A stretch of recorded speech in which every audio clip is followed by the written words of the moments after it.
in his quest to gather first-hand knowledge of what is going on within his ministry, the Minister of Transport, Works and Infrastructure, Sillah, visited institutions in the North Bank region. Now, the visit is part of Minister's nationwide inspection tour of facilities and projects under his ministry. In North Bank region, Minister Sillah inspected roads under construction within the region and held discussions with authorities. Now, Binta Jallo, who is with the team, has the details in this report.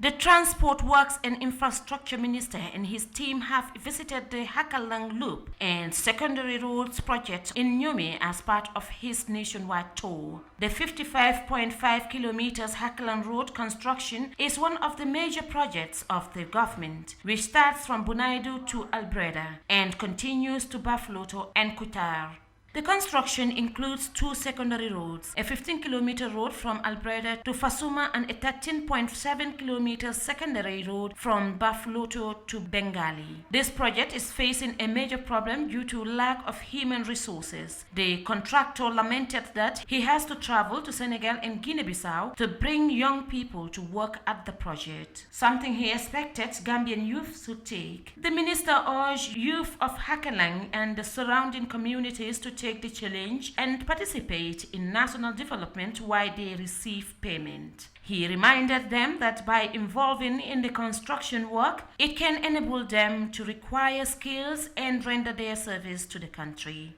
It is sad to say that the contractor would now have to be traveling all the way to Senegal and Guinea-Bissau to have, the workforce, to work with him on the site. And we've also engaged the community and through the Sefolu and the Alkalolu in the region to help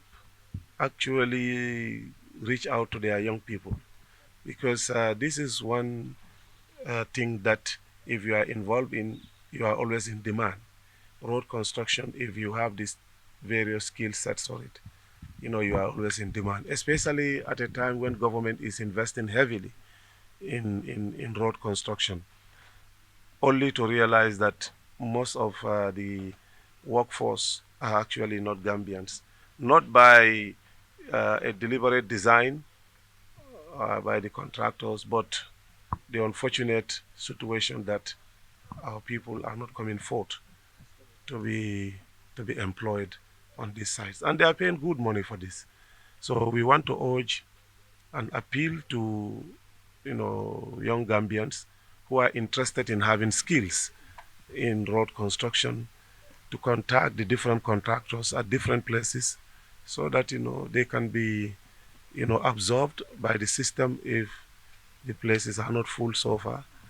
and they can have the skills at the same time get paid. The resident engineer of Nyomi Hakalang Loop Secondary Roads, Vincent Atanga, explains the progress of the project so far. Regarding the progress of the works, I should say that the project commenced in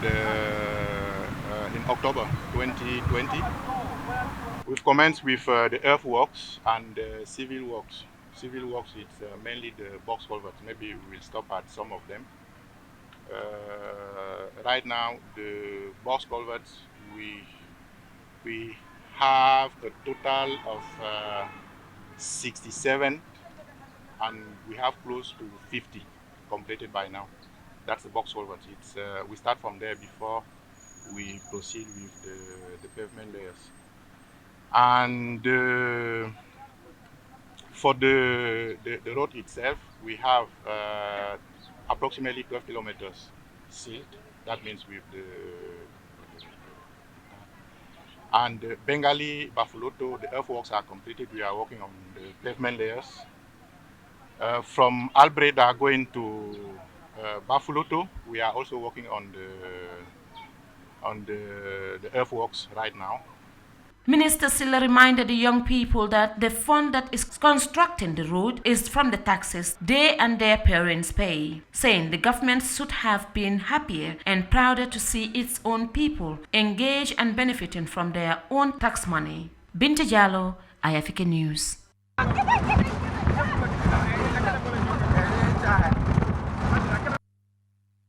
Ibrahim Sillah, of course, going on a nationwide tour on projects and institutions under his purview as the Minister of Works and Transport and Infrastructure. So he has been in the North Bank region and, of course, in the Hakaland Road to check on how far has the work gone and some of the challenges probably the contractors are faced with and other informations that he also went to know with regards to the project. So what if and they have expressed some concerns, by the way, with regards to the human resource that the contractor need. Apparently, according to what he says, is that the unfortunate part of it is that the human resource or the personnel needed to support the work, especially the youth or the workforce, has not been available as expected in the country. So the contract need to go all the way to Senegal or to Bissau to look for people to help them do the work. So I think that is the disappointing side of things, as you have just found on the ground. Yes, mon ñu taxaw tuuti ci foofu xam naa nañ dellusiwaat ci Ibrahima ci kanam waaye ci taxawaay bi nga xamante ne jël na ko buñ ko dénkee different ministry mu jàpp ne na am solo pour mu dem wër réew mi yëpp seet projets yi nga xamante ne ci la liggéey bi toll ak tamit lenn li nga xamante ne ci ay institution nekk ci ronam mu doore ko ci port bi mu cross dem North Bank ba wóor daanaka réew mi yëpp yoon bi ni xakalan foog naa ne yow buñ ko doon loon ci yaa ngi fa woon te tamit mu nekkoon li nga xamante ne mooy li am solo waa gox boobu rafetlu ko te ñu jàppoon ne yoon bi liggéey bi amaana liggéey bu gaaw la doon parce que nit ñi yàggoon nañoo joytu wala bëgg am yoon bu mel ni ci gox boobu waaye tey nga gis liggéey bi fu mu toll daanaka sori na waaye dafa am ba fu mu toll liñ fes ci ministre bi lu mu dégg mooy daanaka liñ soxla ci ay nit bi war a tax liggéey bi war a bar gaaw amuñ ko te loolu nag foog naa lu ministre nee na loolu moom daanaka dafa xala doy waar su fekkee ne ndaw yi léegi ñoo jël liggéey amul te lii am lu mel ni ñu war a dem ba ay Sénégal wala Guinée Bissau di liggéeyante ay nit pour ñëw jàppale contracteur bi pour liggéey bi continuer loolu beneen mbir la jàngat bi ci li nga dégg ak li nga gisee projet bi fu mu toll ak initiative ministre bi mu indi. waaw Amadou dem bi am na solo. dina tax nga xam lu xew si ground bi. waaw wante comme ni ñu ko gaarale nii soo ko bàyyi xel dafa mel ni kon ministre bu fi nekkoon doon di bàyyi xel liggéey bi nu mu doon demee parce que ñu foofu leen waroon a yëgee ne ñii am nañ jafe-jafe pour am ñu leen liggéeyal. soo ba mu jógee fi dem kii door a jóg di dem wër door a di yëg loolu. dëgg-dëgg loolu am na ku bàyyiwut xel liggéeyam am na ku defutoon liggéeyam. mun neen wax loolu bu fekkee ne ministre bi dafa am ñu ko dénkoon oo kum ko dénkoon ñooñu toppuñ doon liggéey bi pour gis ne liggéey bi li si war yi mu ngee dem. te gis naa président Barrow moom si boppam mu nga xam ne moo sign projet bi ba pare moo sampo ministre jox ministre mu saytu ko. jogoon neen fi yoon bu nga xam ne ni dem neen seet yoon yi. dem seet rek yes dem kër ji bi jógee fa dem jimbala ba si booda bi. dégg nga jógee fa ñëw jaar kër ji bi génnee si baat yi ñëw njaaw jógee fa ñëwaat ba xàkkalang duggaat xàkkalang bi génneewaat ko génnee si fële si Johnson Medina Baye Mass bi noonu leen duggee génnee xàkkalang kay. so mu time boobu benn lu ñu nekkul fa mu ngi doon seet liggéey bi sayti kër ji bi boobu dara nekkul fa sayti Saloum bi jimbala ba Kawur dara nekkul fa woon ba si boore bi dara nekkul fa woon waaye keroog gis nañ ne wax nañ ne dara nekkul fa woon waaye bu ñu génnee président bi fi ñëw gars yi indi nañ fa ay caterpillar door a commencé xoos xam nga moo tax fii dafa doy waar bu nga xam ne soo santaane liggéey ministre bi daf si war a topp président bi mu amul jot pour anytime moom mu dem di follow loolu waaye soo gisee ñu def ministre yow yaa war a jóg soo kii nag problème bi du démb la ko am dafa mel ni yàgg na fa balaa Ibrahima di ñëw mu ngi fa woon soo dafa mel ni kooku itam moom nekko doon di toppatoo gars yi doon de waroon na xam loolu di saytu affaire yi si problème bi itam lan moo tax amul ndaw ñu ko liggéeyal si biir réew mi ndax si fay bi la wala naka la parce que ñoom taal nag nga borom compagnie yi dañ dee def nit ñi itam jaam loolu mooy seen problème parce que si bridge yi gis nga ceeni si lu ñu fa doon def Gambien man amoon naa fa ku fa nekkoon ko xam ne dama ko xam daf doon joytu loolu ñu leen fi doon street moo tax dañ war a indi ay loi ñu ñoo jox contract si ñuy liggéey ñu war si employé ay téeméeri ndaw dafa am condition yu leen war a tegal na ndaw li nga xam ne si réew bi la dëkkal lii nga war a liggéeyee moom time bi su passé li si teg da nga ko koo fay te amuloo raay liggéeyloo ko lu machine war a liggéey leen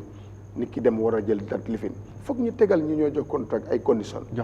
jox leen cër wan leen ne nag ndaw doomi réew mi ngeen a jël da ngeen leen a jox cër ku si ne nga jox ko ak yelleefam lu mu war a fay nga fay ko waaye boo ko liggéeyal overtime nga fay ko but loolu yëpp boo ko bàyyee ki nga xam ne moo ñëw moom dafa seet li ko feebar rek mu def ko because na gars yi fii dañ fulalul overtime ak that's the problem parce que ñooñu problème boobu leen doon am so saa yoo buggee complain ñu daxa la condition yu ñi nga xam ne ñoo amee projet si condition yi ñoo tegal ñi jël liggéey dafa métti because daanaka jaam nga fa dee nekk dañ la di jaam loolu because loolu feeñoon na si ñooñu seen interest la ñoo seet so liggéey bu nga xam ne da nga ko war a liggéey si 1 week ñu bëgg nga liggéey ko si some days te ay nit nga doo machine so loolu tam dafay métti so su ko nit ñi xamee dañoo daw so leen itam dinañ ko foog ñu ñaaxaat tam nit ñi dama Gambie foog ñu ñaaxaat leen itam ñu jéem a sóobu si liggéey bi parce que réew mi kenn du jógee fen ñëw liggéey ko ku si ne nag boor bu nga ne da ngaa fexe pour liggéey si because tey lii si fekkee ne am na fay bu baax just ñoomi rek seen ndaw ñi ñëpp waroon nañu mën a am ko foofu xëy waaye itam lan mooy problème bi ba amuñ ko fa loolu tam lu jar a gëstu la ministre dafa ministre bi waroon naa liggéeyanti loolu tamit mu fesal ko waaw comme ni mu fesalee am concern comme ni mu ko waxee daanaka dafa xala doon mbégteel ci moom tey ñu soxla ay nit wala ay ndaw tey ñu war a gunge contract bi ba liggéey bi nga xamante ne waa gox bi wala réew mi ñoom ñoo cee bénéfice mu gis ne loolu am na ci jafe-jafe te waroon ni ñu ko waxee noonu ñàkk waroon naa laaj ci ñooñu te lan lañ jàpp ne lan moo waral loolu fay mi la wala condition liggéey yi moo waral loolu comme noo ko waxee ñu jéem a xam. te loolu mën na ko am. because dafa foog bu demee si dëkk yi rek dina xam lan moo fa te yoon bi yoon yi ñoo samp yëpp si réew mi dafa am solo yoon yi yëpp daanaka soo ko bàyyeel bi mooy first time te depuis independent yoon yu bëri ñuy defaraat jimbala ba si booda bi kër ji bi ba génn si noonu. nga demaat fii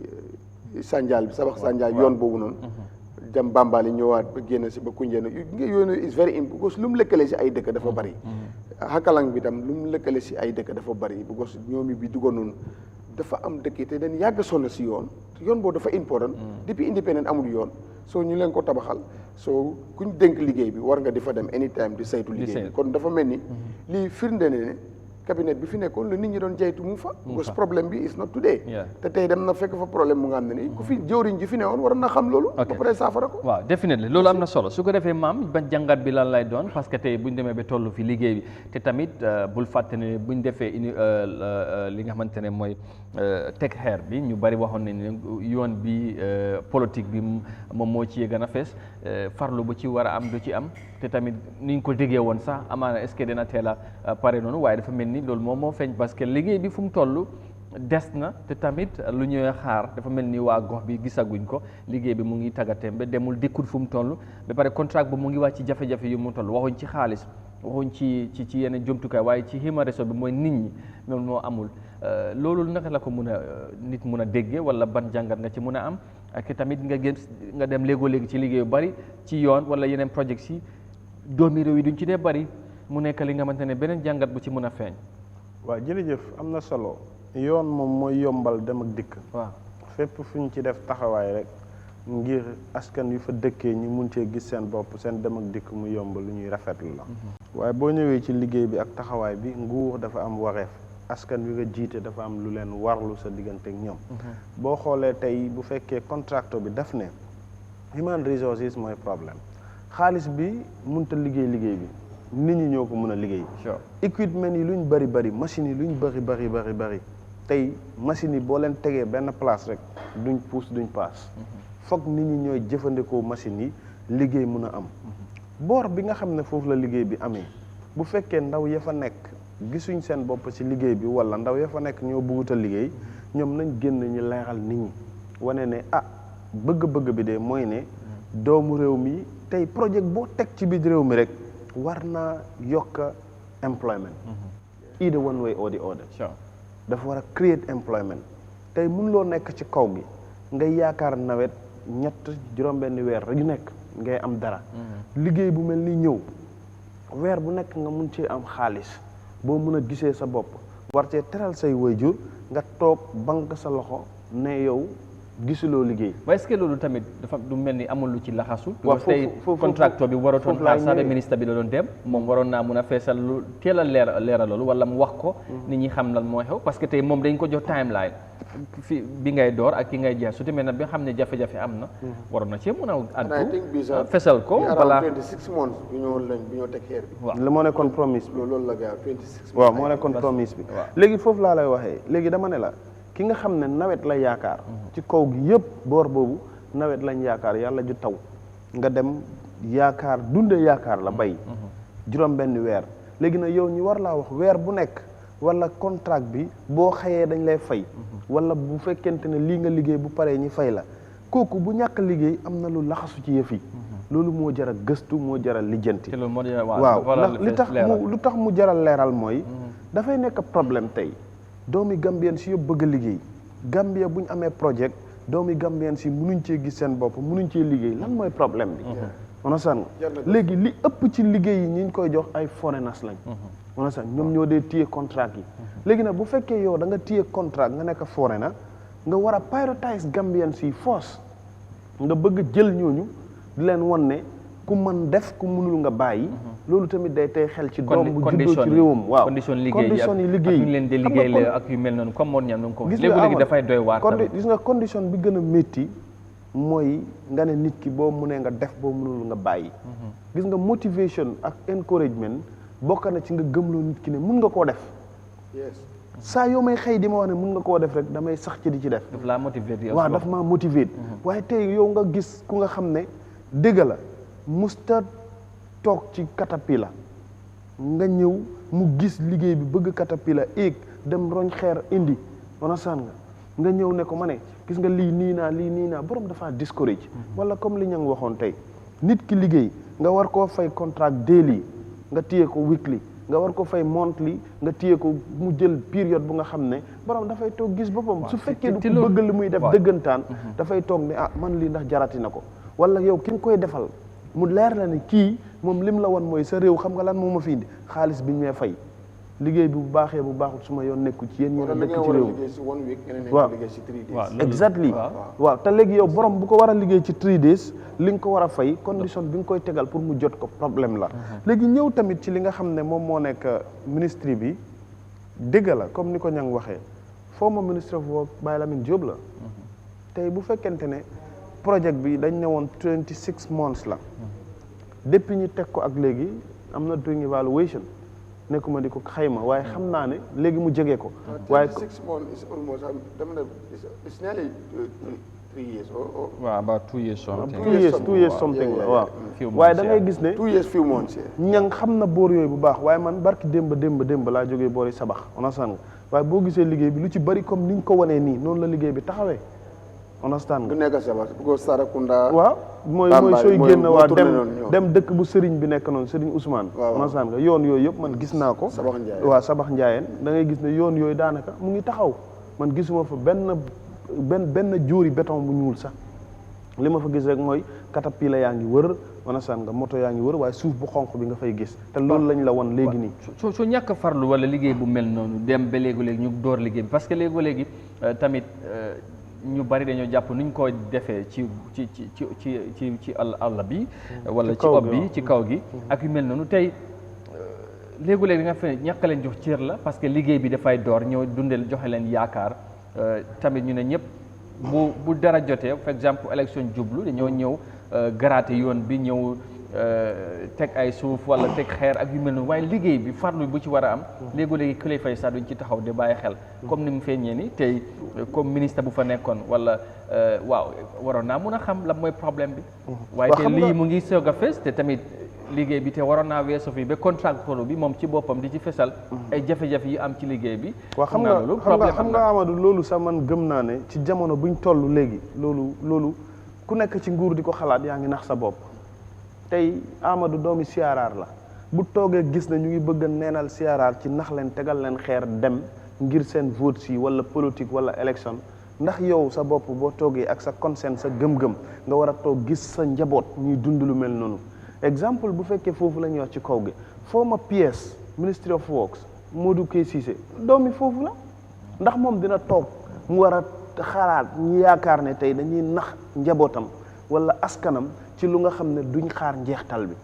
yooyu should be out of the box of nit ñi ñiy gëmloo ne tey nguur yi loolu la ñuy xalaat pour ñi ci kaw gi wala nguur yi buñ koy xalaat tam dañuy nax seen bopp. waaye est-ce que doxalin bi du ko wane. is what I'm saying. waaw because su fekkee nii lay demee yow yaa ngi gis ne yoon yu nekk ci Greater Banjul bi yëpp tey ñu ngi ko dem inspect daanaka every time te liggéey baa ngee dem nu mu waree. OIC road project bu ñu starté léegi daanaka bu ñu commencé ba léegi affaire yaa ngi continué taxawul.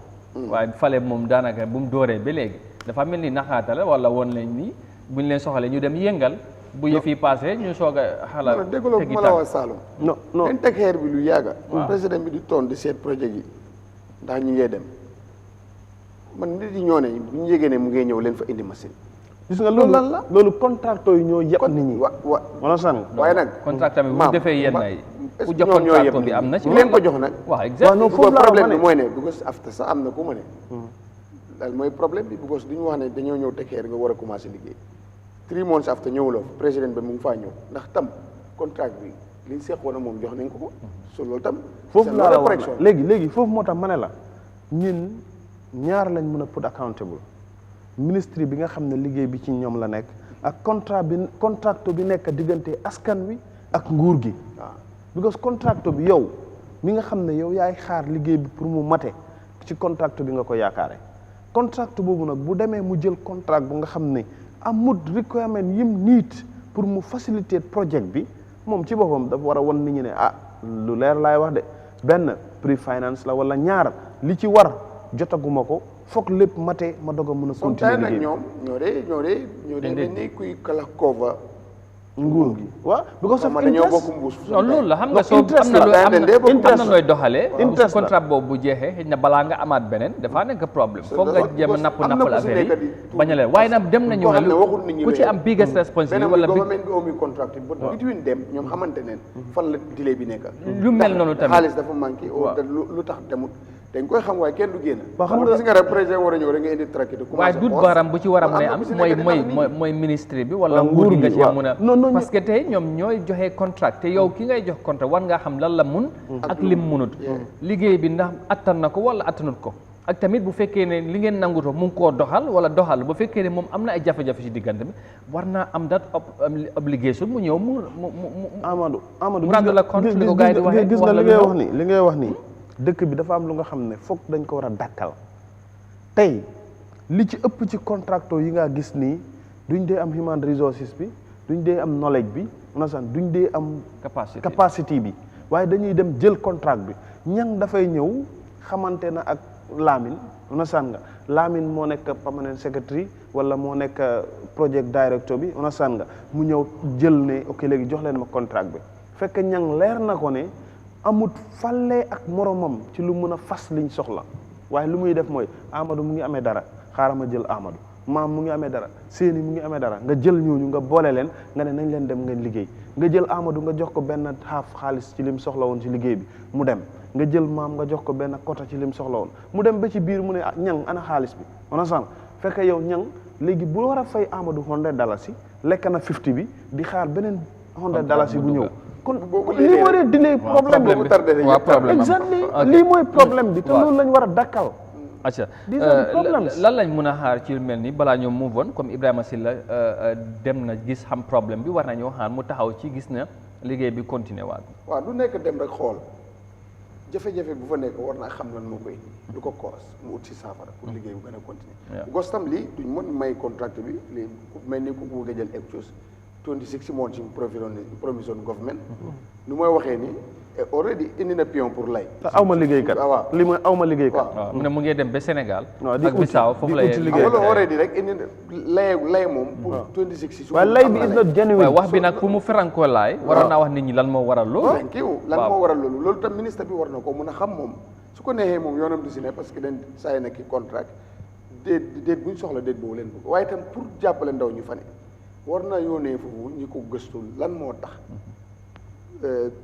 contract bi dafi bàyyi doomi Gambien si ne mënut leen a am bay ko uti Sénégal wala Bissau so loolu daf foog ñu càmbar ko bu mu yem rek si dem bi baax na gis nga lii mooy ku dénk liggéey da nga war a dem moom dafa ñëw fekk na fa projet yi nga xam ne ñi ngay dem war na see saytu gëstu seet fu mu toll liggéey bi ñu baral ko parce que dafa war a dem kon bu jafe-jafe yi commencé feeñ comme ni ma ko waxee si gannaaw ki fa nekkoon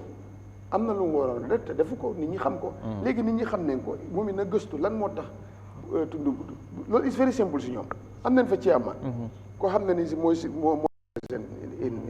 foofu noonu si région bi nag kooku gisee ndaw ñi laajte leen lan mooy problème bi dañ dee am sax ñu gëstu ko waaye bu ñëwee toogaat nii rek bu fa demaat dañ dee am sax youth chairman bu nekk regional chairman dañ dee am youth chairman bu nga xam ne moom moo dee nekk diggante ndaw ñi ak local authorities yi youth chairman yi seen bopp war nañoo mën a gëstu lii ci tuuma bi nga xam ne moom la project manager bi teg ci doom yi nekkee foofa noonu ne ñoom ñoo pare wutal liggéey wala amuñ liggéeykat ba ñu koy uuti ci biti loolu tuuma la ci luñ teg ci doomi réew mi ñi bëgg di adresse nit ñi bu ko dama xalaat dama ngay remember xëy na soldat rek nit ñi duñ benn ak civil benn ba tay mu ñoo liggéey bundum yoon bi tay moo yanko ko tudde moo nekkoon local government fa na la si demoon na fa di ko visite kon lu sawoon la tegal kay contracté bi ni mu ko joytoo nii ne aw ma ñu ma ko liggéey ñoom yi da nga ko joytu ne benn time buñ soxla dañ bëggal yoon bi mu pare da nga koo wax ne ki mu dégg ko waaye surprise na jos am naa lu ma bett waxuloo ko ne kon li nga wax ak ñun dañ bëgg mu lifin ko donc gis nga nu mu la jàmbatalee itam li ngeen nangutoo na wax ko ci mic mu dégg ko ne ko ne respectal lu ñu wax ak yow nga fexe mu am waaye soo ñëwee nga ne ko soo da nga am mbetteel su lu tax ndaw ñi nangu ñooy bëgg liggéey ba nga waaw mën na cee profité daal affaire yi gën a mën a yàgg waaw nu la ko waxee adressé ko noonu ko ministre bi continuité la te moom projet bi mu fa fekkoon dafa war a make sure ni affaire yi pare na fulfillment am loolu moo war a nekk ndamam fu mu nekk contract bi bu mu romb 26 months yi nga xam ne moom la ñu wax because moom tam mun nañ koo upload as a minister waaye nag ministre yëpp gis naa ñu ngi koy def waaye bu ñu am xelu jàpp départ ñëpp ne bëreet fa ñuy jeextalee balaa moo mot at ku ci nekk ci ñoom toog ci sa loolu lii moom nekkul lu bees lii moom nekkul lu bees ñun xaaruñ lii sax ci ñoom because lii dañ ci lawoon xawoon rek c'est good move but nekkul jommaluñu loolu laa wax du lu gule dañ ko fi daan gis lii wax ji mooy ne ndax dina continuer waaw famille yoon bi dafa des still now dafa war a press contract bi mu gis ne liggéey bi àgg na si time bi ñu ko soxla ba pare qualité liggéey bi tam ñu mot a bàyyi xel la ñu check yoon dafa seer non xam nga lu tam wala loolu Amadou ministres yi are not interact with ñi ñoo liggéeyal te these are kind of gestures yu nga xam ne yaa ngi wane interactive of ñi ngaa liggéeyal léegi nag dafa war a continuer mën na am dañ commencé nañ ko te ñu ngi ko dégg gaañ ko jàmpat waaw because keroog yaa ngi si Korité bi yaa ngi dégg kilifa Banjul ñu ngi koo wax ne ministre jegewuñ seen nit ñi ne ñu dee daw nit ñi soo dawee nag ki ngay ñang wax na ko fi ñaata yoon ñang wax transport léegi nañ ci ñëwaat